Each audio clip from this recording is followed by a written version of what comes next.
Well, history in Hamburg as President Trump and Russian President Vladimir Putin sat down for those talks on the sidelines of the G20 summit in Germany. You know, the subject of Russia's interference in our election, we're told, did come up in the more than 2-hour meeting.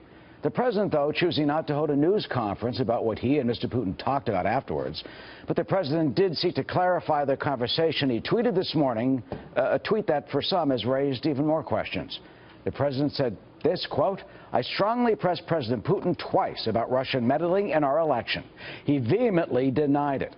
I've already given my opinion." So, what are we to make of that?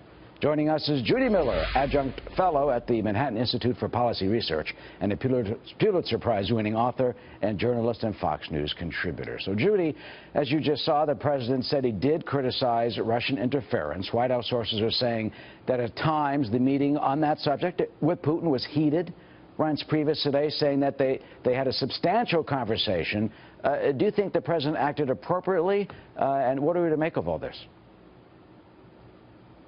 Look, Eric, the major question that needs to be answered at the moment is, did President Trump accept Vladimir Putin's assurances? And we still don't have an answer because President Trump has not given us one. Well, actually, he's given us 3 different answers. He said during the press conference in Warsaw that he believed that Russia probably meddled in the U.S. election. He also said that it could have been somebody else who meddled in the election. And then he said no one really knows for sure. So the fact of the matter is, even though his staff are running around trying to clean up the Twitter poop in the room, no one really knows what the answer to this crucial question is. But today, Reince Priebus, of course, in interviews, Donald Trump doesn't want to have a...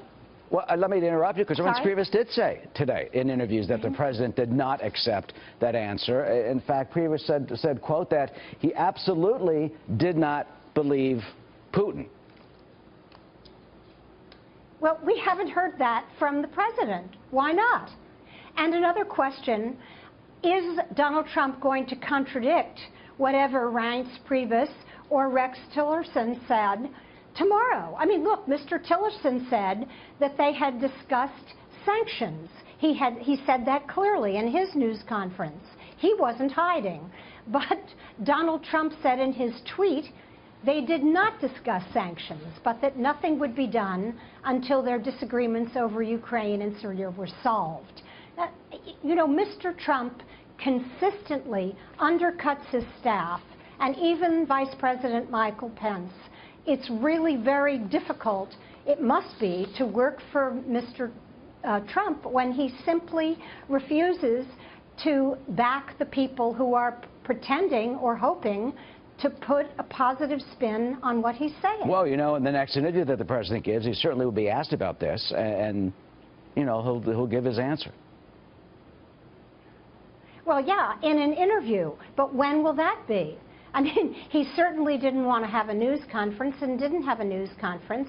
And even though he says that tweeting is a more direct way of communicating to the American people, there are some questions that, of course, he doesn't want to answer. The questions that keep coming up about more circumstantial evidence that his son, for example, was involved in a discussion that clearly did raise the issue of the campaign during the campaign. We just learned that today from the New York Times and CNN.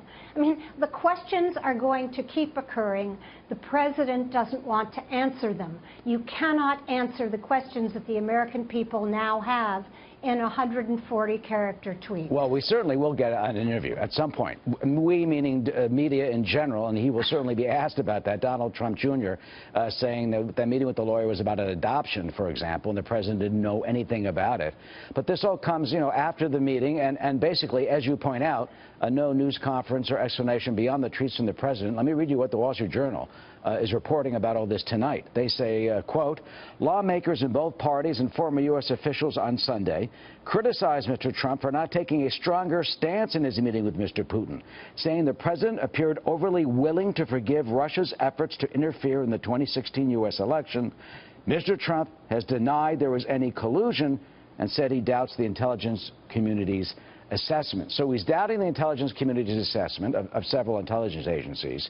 So I guess bottom line, what do we expect, the president to do? I mean, is he going to have an argument for 2 hours with Putin? Are they going to go back and forth, like Khrushchev banging the shoe, at the United Nations? Is there a point where they just agree to disagree, which some have criticized, even that point?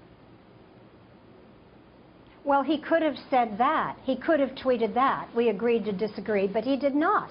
He hasn't said anything about whether or not he accepts Putin's assurances. But look, Eric, look at what they agreed on. They agreed on a ceasefire, as we've agreed on before with the Russians, only to have it fall apart. But even more astonishing, according to Mr. Trump's tweets, he said that there was a possibility of setting up a cyber unit together to work on cyber hacking, whereas the U.S. intelligence community says that Russia is the biggest threat to the United States in the cyber field. I mean, this is truly the fox guarding the hen house.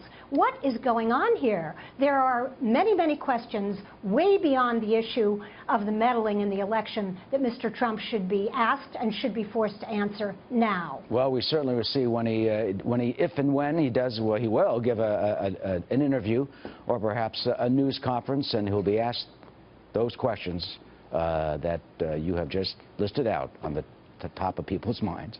Judy Miller, thank you for your insight, and we'll see how this goes the rest of the week.